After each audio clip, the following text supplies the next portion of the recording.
नमो नमो विद्यार्थियों, जयतु संस्कृतम।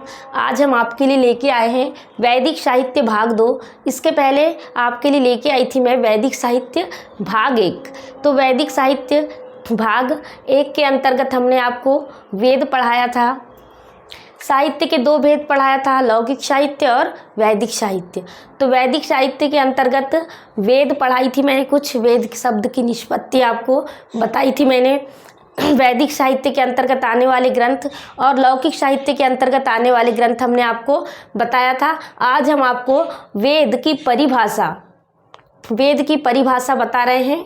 तो वेद की परिभाषा देखिए, आचार्य सायण के अनुसार इष्ट प्राप्ति निष्ठ परिहार योर लौकिकम उपायम यो ग्रंथो वेदयति सह वेदः। तो देखिए, वेद की परिभाषा है आचार्य सायण के अनुसार, परीक्षा में पूछ ली जाती है कि इष्ट प्राप्ति निष्ठ परिहार्यो लौकिकम उपायम यो ग्रंथो वेदयति स वेदः किसके अनुसार है? तो आचार्य सायण के अनुसार है। आपको याद रखना है कि इष्ट प्राप्ति जिसमें आया है परिहार योर लौकिकम उपायम यो ग्रंथो वेदयति स वेदः, तो ये आचार्य सायण के अनुसार है। अर्थात जो ग्रंथ इष्ट प्राप्ति और अनिष्ट निवारण का अलौकिक उपाय बताते हैं उन्हें वेद कहते हैं। तो देखिए, ये वेद की परिभाषा है।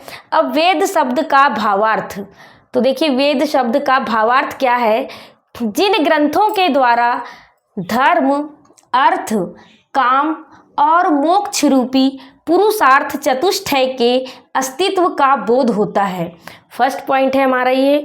सेकंड है हमारा, इनसे पुरुषार्थ चतुष्टय का ज्ञान प्राप्त होता है।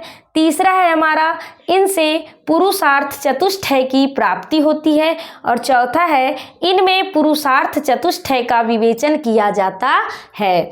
तो ये वेद शब्द का भावार्थ है हमारा।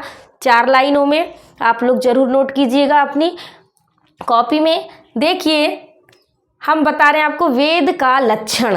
तो लौगाक्षी भास्करानुसार वेद का लक्षण, तो लौगाक्षी भास्करानुसार, तो भास्करा के अनुसार, भास्कराचार्य के अनुसार वेद का लक्षण देखिए आप। अपौरुषेयम वाक्यम वेदः, अपौरुषेयम वाक्यम वेदः किसके अनुसार है? तो आपको लिखना है आचार्य भास्कराचार्य के अनुसार। आपको लिखना है आचार्य भास्कराचार्य के अनुसार अपौरुषेयम वाक्यम वेदः। अपौरुषेय वाक्य ही क्या है? वेद है, जिसकी रचना किसी पुरुषों के द्वारा नहीं की गई है। किसकी रचना? वेद की रचना। वेदों को अपौरुषेय माना जाता है। देखिए, लक्षण के अनुसार कुछ लक्षण इसमें भी आते हैं। वेद में श्रुति, निगम, आगम, त्रयी, छंदस, आग्नाय, स्वाध्याय, वेदों के अर्थ में इन शब्दों का भी प्रयोग होता है। तो आप लोग लिख लीजिएगा, श्रुति, निगम, आगम, त्रयी, छंदस, आग्नाय, स्वाध्याय, वेदों के अर्थ में इन शब्दों का भी क्या होता है? प्रयोग होता है। आप लोग जरूर नोट कीजिएगा। वैदिक साहित्य भाग 2 वेद, मैं छोटे छोटे टॉपिक लेके आ रही हूँ आपके लिए। तो मेरा यूट्यूब चैनल है कविता सुरेश पवार, को लाइक कीजिएगा, शेयर कीजिएगा, सब्सक्राइब कीजिएगा, बेल आइकन प्रेस कर दीजिएगा, जिससे आगे आने वाले नोटिफिकेशन आपको मिल जाया करेंगे। मैं वर्ग 2 चयन परीक्षा संस्कृत के महत्वपूर्ण टॉपिक आपके लिए लेकर आऊँगी। आप लोग ज़रूर नोट कीजिएगा और मुझे कमेंट कीजिएगा। राधे राधे।